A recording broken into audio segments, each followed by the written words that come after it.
ರಾಜ್ಯದಲ್ಲಿ ಭಾರೀ ಮಳೆಯಿಂದಾಗಿ ಈಗಾಗಲೇ ಕೆಆರ್ಎಸ್ ಡ್ಯಾಮ್ ಭರ್ತಿಯಾಗಿದೆ. ಜುಲೈ 11 ಇಲ್ಲವೇ 15ನೇ ತಾರೀಕು ಸಿಎಂ ಬಾಗಿನವನ್ನ ಅರ್ಪಣೆ ಮಾಡ್ತಾರೆ ಕೆಆರ್ಎಸ್ ಜಲಾಶಯಕ್ಕೆ. ಮಂಡ್ಯದ ಕೊತ್ತತಿಯಲ್ಲಿ ಶಾಸಕ ರವೀಂದ್ರ ಶ್ರೀಕಂಠಯ್ಯ ಈ ಒಂದು ಮಾಹಿತಿಯನ್ನ ನೀಡ್ತಾ ಇದ್ದಾರೆ.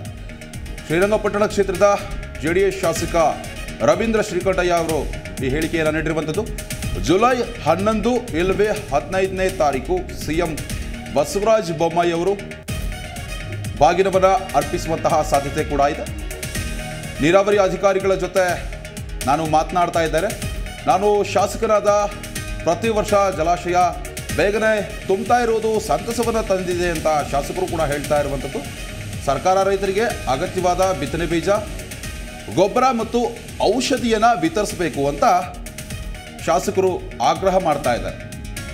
ಇನ್ನು ಕೆಆರ್ಎಸ್ ಜಲಾಶಯ ತುಂಬಿರೋದ್ರಿಂದ ಸಿಎಂ ಬಸವರಾಜ ಬೊಮ್ಮಾಯಿ 11ನೇ ತಾರೀಕು ಇಲ್ಲ 15ನೇ ತಾರೀಕು ಬಾಗಿನವನ್ನು ಅರ್ಪಣೆ ಮಾಡ್ತಾರೆ. ಈ ವರ್ಷ ಧಾರಾಕಾರವಾಗಿ ಮಳೆ ಸುರಿತಾ ಇರೋದ್ರಿಂದ ರಾಜ್ಯದಲ್ಲಿ ಸ್ಪಷ್ಟವಾಗಿ ಇಲ್ಲಿ ಗೊತ್ತಾಗ್ತಾ ಇರುವಂಥದ್ದು ಕೆಆರ್ಎಸ್ ಜಲಾಶಯ ತುಂಬಿರುವಂಥದ್ದು. ಈಗ ರವೀಂದ್ರ ಶ್ರೀಕಂಠಯ್ಯನವರು ಮಾತನಾಡಿದ್ದಾರೆ, ಬನ್ನಿ ನೋಡೋಣ. ಶಾಸಕನಾದ ಮೇಲೆ ಪ್ರತಿ ಸಾರಿ ನಿರೀಕ್ಷೆಗಿಂತ ಮುಂದಾಗಿ ನಮ್ಮ ಕೆಆರ್ಎಸ್ ಅಣೆಕಟ್ಟೆ ತುಂಬಿಕೊಂಡು ಒಂದು ರೈತರಿಗೆ ಒಳ್ಳೆಯ ಸಂತಸದ ಸುದ್ದಿ ಅದು. ಆ ನಿಟ್ಟಿನಲ್ಲಿ ಬಾಗಿನಕ್ಕೆ ಬಹುಶಃ 11ಕ್ಕೆ ಅಥವಾ 15ನೇ ತಾರೀಕು ಚೀಫ್ ಮಿನಿಸ್ಟರ್ ಬರುವಂಥ ಸನ್ನಿವೇಶಗಳಿದೆ. ಅದು ನಾನು ಮಾತಾಡ್ತಾ ಇದ್ದೀವಿ ಅಧಿಕಾರಿಗಳ ಜೊತೆ. ಭಾಳ ಸಂತೋಷ ಆಗುತ್ತೆ. ಭಾಳ ಬೇಗ ಕೆಆರ್ಎಸ್ ಕಟ್ಟೆ ತುಂಬಿಕೊಂಡಿರೋದು ರೈತರದ್ದು ನೆಮ್ಮದಿ ತಂದಿದೆ. ಮುಖ್ಯವಾಗಿ ಈಗ ಸರ್ಕಾರ ನಮ್ಮ ರೈತರಿಗೆ ಬಿತ್ತನೆ ಬೀಜ ಇಮಿಡಿಯೇಟಾಗಿ ಕೊಡುವಂಥ ಕೆಲಸ ಪ್ರಾರಂಭಿಸಬೇಕು. ಮತ್ತು ಏನು ಕಬ್ಬಿಗೆ ಔಷಧಿ ಅದೆಲ್ಲ ಈಗ ಏನು ಕೊಡಬೇಕಾಗಿದೆ ಅದೆಲ್ಲ ಇಮಿಡಿಯೇಟಾಗಿ ಕೊಟ್ಟು ಸರ್ಕಾರ ಸಪೋರ್ಟ್ ಮಾಡಬೇಕು ಈ ಟೈಮ್ನಲ್ಲಿ ಅನ್ನೋದು. ನಾನು ಶಾಸಕನಾದ ಮೇಲೆ ಪ್ರತಿ ಸಾರಿ ನಿರೀಕ್ಷೆಗಿಂತ ಮುಂದಾಗಿ ನಮ್ಮ ಕೆಆರ್ಎಸ್ ಅಣೆಕಟ್ಟೆ ತುಂಬಿಕೊಂಡು ಒಂದು ರೈತರಿಗೆ ಒಳ್ಳೆಯ ಸಂತಸದ ಸುದ್ದಿ ಅದು.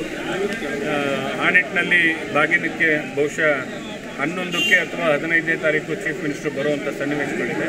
ಅದು ನಾನು ಮಾತಾಡ್ತಾ ಇದ್ದೀವಿ ಅಧಿಕಾರಿಗಳ ಜೊತೆ.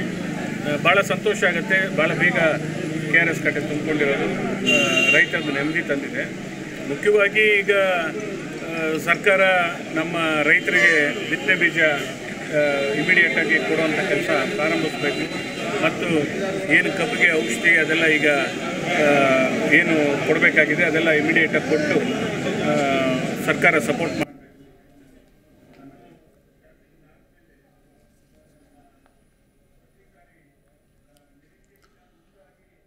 ಮಂಡ್ಯದಲ್ಲಿ ಮತ್ತೆ ಮುಂದುವರಿದಿದೆ ಜೆಡಿಎಸ್ ವರ್ಸಸ್ ಸುಮಲತಾ ವಾಕ್ಸಮರ.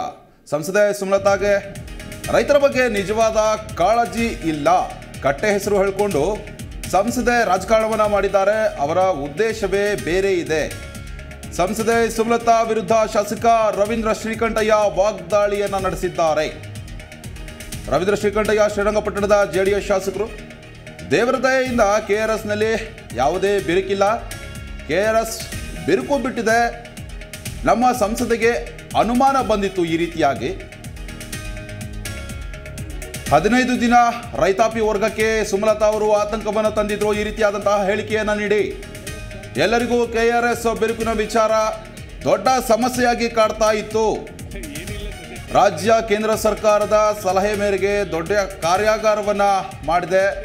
ನಿಜವಾಗಿಯೂ ಸುಮಲತಾಗೆ ರೈತರ ಬಗ್ಗೆ ಕಾಳಜಿ ಇದ್ದಿದ್ರೆ ಕೆಆರ್ಎಸ್ ಕಟ್ಟೆಗೆ ಅವರು ಬರಬೇಕಾಗಿತ್ತು. ಆದರೆ ರಾಜಕೀಯ ಉದ್ದೇಶದಿಂದ ಅವರು ಬಂದಿಲ್ಲ. ರಾಜ್ಯದ ಅಧಿಕಾರಿಗಳು ಹಾಗೆಯೇ ಮಂತ್ರಿಗಳು ಅಣೆಕಟ್ಟು ಸಂರಕ್ಷಣೆ ಬಗ್ಗೆ ಕಾರ್ಯಾಗಾರವನ್ನು ಮಾಡಿದ್ದಾರೆ. ಆದರೆ ಕೇವಲ ಸುಮಲತಾ, ಅಂಬರೀಷ್ ಅವರು ರಾಜಕಾರಣಕ್ಕೆ ಮಾತ್ರ ಸೀಮಿತರಾಗಿದ್ದಾರೆ. ಕೆಆರ್ಎಸ್ ಡ್ಯಾಮ್ ಬಿರುಕು ಬಿಟ್ಟಿದೆ ಅನ್ನೋ ಒಂದು ಮಾತುಗಳನ್ನು ಹೇಳ್ತಾ ಇದ್ರು. ಆದರೆ ಈಗ ಪತ್ತೇನೇ ಇಲ್ಲ. ಅವರು ಕೇವಲ ರಾಜಕೀಯಕ್ಕೆ ಮಾತ್ರ ಸೀಮಿತವಾಗಿದ್ದಾರೆ.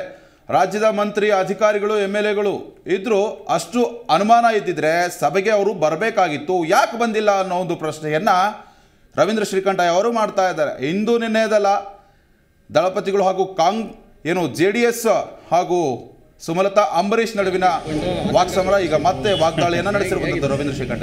ಏನಿಲ್ಲ, ಸದ್ಯ ದೇವ್ರ ದಯದಿಂದ ಅಂಥದ್ದು ಯಾವುದು ಬೆರಕು ನಮ್ಮ KRSನಲ್ಲಿ ಇಲ್ಲ. ನಮ್ಮ ಸಂಸದೆ ಅವರಿಗೆ ಪಾಪ ಅನುಮಾನ ಬಂದ್ಬಿಟ್ಟಿತ್ತು, ಬೆರಕು ಬಂದ್ಬಿಟ್ಟಿದೆ, KRS ಹೊಡೆದೋಗ್ತಾ ಇದೆ, ಅದು ಇದು ಅಂತೇಳಿ 15 ದಿನ ಮಾಧ್ಯಮದವ್ರನ್ನ ಮತ್ತು ರೈತಾಪಿ ವರ್ಗಕ್ಕೆ ಆತಂಕ ತಂದಿಟ್ಬಿಟ್ಟಿದ್ರು. ಎಲ್ರಿಗೂ ಅದೊಂದು ದೊಡ್ಡ ಸಮಸ್ಯೆ ಆಗಿತ್ತು. ನೋಡಿ, ನಿನ್ನೆ ರಾಜ್ಯ ಸರ್ಕಾರ ಕೇಂದ್ರ ಸರ್ಕಾರದ ಒಂದು ಸಲಹೆ ಮೇರೆಗೆ ಅಷ್ಟು ದೊಡ್ಡ ಕಾರ್ಯಾಗಾರ ಮಾಡಿದೆ. ನಿಜವಾಗ್ಲೂ ಇವರಿಗೆ ರೈತರ ಬಗ್ಗೆ ಆತಂಕ ಇದ್ದು KRS ಬಗ್ಗೆ ಕಟ್ಟೆ ಬಗ್ಗೆ ಆತಂಕ ಇದ್ದಿದ್ರೆ, ಅದೇ ಉದ್ದೇಶಕ್ಕೆ ಸೀಮಿತವಾಗಿದ್ದಿದ್ರೆ ನಿನ್ನೆ ಅವರು ಕೂಡ ಅತಿಥಿ ಅಲ್ಲಿಗೆ ಆ ಕಾರ್ಯಕ್ರಮಕ್ಕೆ. ಇಡೀ ರಾಜ್ಯದ ಅಧಿಕಾರಿಗಳು ಮತ್ತು ಸಂಬಂಧಪಟ್ಟ ಮಂತ್ರಿಗಳು ಎಲ್ಲರೂ ಇದೇ ವಿಚಾರ, ಅಣೆಕಟ್ಟಿನ ಸಂರಕ್ಷಣೆ ಬಗ್ಗೆನೇ ಸಭೆ ಕರೆದಿದ್ದೀವಿ. ನಿನ್ನೆ ಅವ್ರು ಗೈರಾಗಿದ್ದಾರೆ. ಕಾರಣ ಏನಾರು ಕೊಡಲಿ, ಬಟ್ ಅಷ್ಟೆಲ್ಲ ಸುದ್ದಿ ಮಾಡಿದವರು ಅವರೇ. ಅದನ್ನು ಒಡೆದೋಗ್ತಾ ಇದೆ, ಅದಾಗ್ತಾ ಇದೆ, ಇದಾಗ್ತಿದೆ ಅಂತ ಸುದ್ದಿ ಮಾಡಿದವರು ರೈತರ ಬಗ್ಗೆ ನಿಜವಾದ ಕಾಳಜಿ ಅವರಲ್ಲಿ ಇದ್ದಿದ್ರೆ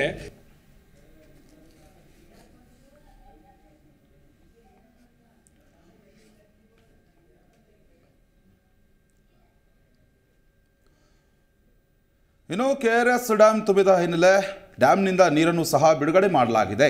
ಡ್ಯಾಮ್ ಕೆಳಭಾಗದ ಕಾವೇರಿ ನದಿ ಪಾತ್ರದಲ್ಲಿ ಪ್ರವಾಹ ಕಾಣಿಸಿಕೊಂಡಿದೆ. ಮುನ್ನೆಚ್ಚರಿಕೆ ಕ್ರಮವಾಗಿ ಪ್ರವಾಸಿ ತಾಣಗಳಲ್ಲಿ ಪ್ರವಾಸಿಗರಿಗೆ ನಿರ್ಬಂಧವನ್ನು ಸಹ ಹೇರಲಾಗಿದೆ. ನದಿ ಪಕ್ಕದ ಪ್ರವಾಸಿ ತಾಣಗಳಲ್ಲಿ ಪೊಲೀಸರ ನಿಯೋಜನೆಯನ್ನು ಕೂಡ ಮಾಡಲಾಗಿದೆ. ನದಿ ಬಳಿ ತೆರಳದಂತೆ ಗ್ರಾಮಗಳಲ್ಲಿ ಡಂಗೂರ ಸಾರಿ ಜನರಿಗೆ ಸೂಚನೆಯನ್ನು ಕೂಡ ಕೊಡಲಾಗಿದೆ. ಪ್ರಮುಖವಾಗಿ ಇಲ್ಲಿ ಗಮನಿಸಬೇಕಾದ ಅಂಶ ಏನು ಅಂದರೆ, ಶ್ರೀರಂಗಪಟ್ಟಣದ ಪ್ರಸಿದ್ಧ ರಂಗನತಿಟ್ಟು ಪಕ್ಷಿಧಾಮದಲ್ಲಿ ದೋಣಿ ವಿಹಾರವನ್ನು ಸ್ಥಗಿತ ಮಾಡಲಾಗಿದೆ. ನಿಮಿಷಂಭ ದೇಗುಲದ ಬಳಿ ನದಿಗೆ ತೆರಳದಂತೆ ಬ್ಯಾರಿಕೇಡನ್ನು ಅಳವಡಿಸಿ ಮೈಕ್ ಮೂಲಕ ಎಚ್ಚರಿಕೆಯನ್ನು ಕೂಡ ಕೊಡಲಾಗಿದೆ. ಇನ್ನು ಸಂಗಮದಲ್ಲಿ ಅಸ್ಥಿ ವಿಸರ್ಜನೆಗೆ ಬಂದವರಿಗೆ ನದಿಗಿಳಿಯದಂತೆ ಜಿಲ್ಲಾಡಳಿತ ಕೂಡ ಸೂಚನೆ ನೀಡಿರುವಂಥದ್ದು. ನದಿ ಪಾತ್ರದ ಸೂಕ್ಷ್ಮ ಸ್ಥಳಗಳಲ್ಲಿ ಪೊಲೀಸರನ್ನು ನಿಯೋಜನೆ ಮಾಡಿ ಅಗತ್ಯ ಕ್ರಮಗಳನ್ನು ಕೂಡ ಜಿಲ್ಲಾಡಳಿತ ಈಗಾಗಲೇ ವಹಿಸಿರುವಂಥದ್ದು. ಏನು ದೃಶ್ಯಾವಳಿಗಳಲ್ಲಿ ಗಮನಿಸ್ತಾ ಇದ್ದೀರಾ, ಒಳಹರಿವು KRS ಡ್ಯಾಮ್ಗೆ ಜಾಸ್ತಿ ಆಗಿದ್ದರಿಂದ ನದಿ ನೀರನ್ನು ಡ್ಯಾಮ್ ನೀರನ್ನು ಈಗಾಗಲೇ ನದಿಗೆ ಹರಿಸ್ತಾ ಇರುವಂಥದ್ದು. ಹೀಗಾಗಿ ನದಿ ಪಾತ್ರದ ಜನರಿಗೆ ಎಚ್ಚರಿಕೆಯ ಕರಗಂಟೆಯನ್ನು ಕೂಡ ಅಲ್ಲಿರುವಂತಹ ಜಿಲ್ಲಾಡಳಿತ ನೀಡಿದೆ. ಈ ಬಗ್ಗೆ ಹೆಚ್ಚಿನ ಡೀಟೇಲ್ಸ್ ಅನ್ನು ನೀಡ್ತಾರೆ ನಮ್ಮ ಪ್ರತಿನಿಧಿ ರಾಘವೇಂದ್ರ, ದೂರವಾಣಿ ಸಂಪರ್ಕದಲ್ಲಿದ್ದಾರೆ. ರಾಘವೇಂದ್ರ, ಈಗಾಗಲೇ KRS ಡ್ಯಾಮ್ ತುಂಬಿ ಹರಿತಾ ಇದೆ, ನದಿಯ ಡ್ಯಾಮ್ ನೀರನ್ನು ನದಿಗೆ ಹರಿಸಲಾಗ್ತಾ ಇದೆ. ಜಿಲ್ಲಾಡಳಿತ ಏನೆಲ್ಲ ಕಟ್ಟುನಿಟ್ಟಿನ ಕ್ರಮಗಳನ್ನು ಕೈಗೊಂಡಿದೆ, ನದಿ ಪಾತ್ರದ ಜನರಲ್ಲಿ ಎಷ್ಟರ ಮಟ್ಟಿಗಿದೆ ಆತಂಕ ಅಂತ? ಎಸ್ ವಿಶ್ವನಾಥ್, ಏನೀಗ ಮಂಡ್ಯ ಜಿಲ್ಲೆ ಶ್ರೀರಂಗಪಟ್ಟಣದ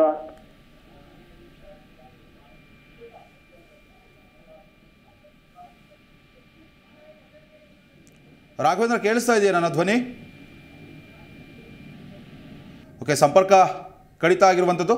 ಇನ್ನು ನದಿ ಪಕ್ಕದ ಪ್ರವಾಸಿ ತಾಣಗಳಿಗೆ ಈಗಾಗಲೇ ಪೊಲೀಸರನ್ನು ಕೂಡ ನಿಯೋಜನೆ ಮಾಡಲಾಗಿರುವಂಥದ್ದು. ನದಿ ಬಳಿ ತೆರಳದಂತೆ ಗ್ರಾಮಗಳಲ್ಲಿ ಡಂಗೂರ ಸಾರಿ ಅಲ್ಲಿರುವಂತಹ ಗ್ರಾಮಸ್ಥರಲ್ಲಿ ಅರಿವನ್ನು ಕೂಡ ಮೂಡಿಸ್ತಾ ಇರುವಂಥದ್ದು. ಈಗಾಗಲೇ ಡ್ಯಾಮ್ ತುಂಬಿ ಹರಿತಾ ಇತ್ತು, ಡ್ಯಾಮ್ನಿಂದ ನದಿಗೆ ನೀರು ಹರಿಸಿರೋದ್ರಿಂದ ನದಿ ಪಾತ್ರದ ಗ್ರಾಮಗಳೇನಿದೆ ಅಲ್ಲಿ ಪ್ರವಾಹ ಭೀತಿ ಕೂಡ ಎದುರಾಗಿರುವಂಥದ್ದು. ಶ್ರೀರಂಗಪಟ್ಟಣದಲ್ಲಿರುವಂತಹ ಪ್ರಸಿದ್ಧ ರಂಗನತಿಟ್ಟು ಪಕ್ಷಿಧಾಮದಲ್ಲೂ ಕೂಡ ದೋಣಿ ವಿಹಾರ ಕೂಡ ಸ್ಥಗಿತವನ್ನು ಮಾಡಲಾಗಿದೆ. ನದಿ ಪಾತ್ರದ ಸೂಕ್ಷ್ಮ ಪ್ರದೇಶಗಳಲ್ಲಿ ಪೊಲೀಸರನ್ನು ಕೂಡ ನಿಯೋಜನೆ ಮಾಡಲಾಗಿದೆ. ಅಸ್ಥಿ ವಿಸರ್ಜನೆಗೆ ಬಂದವರಿಗೂ ಕೂಡ ನದಿಗಿಳಿಯದಂತೆ ಜಿಲ್ಲಾಡಳಿತ ಸೂಚನೆಯನ್ನು ನೀಡಿರುವಂಥದ್ದು.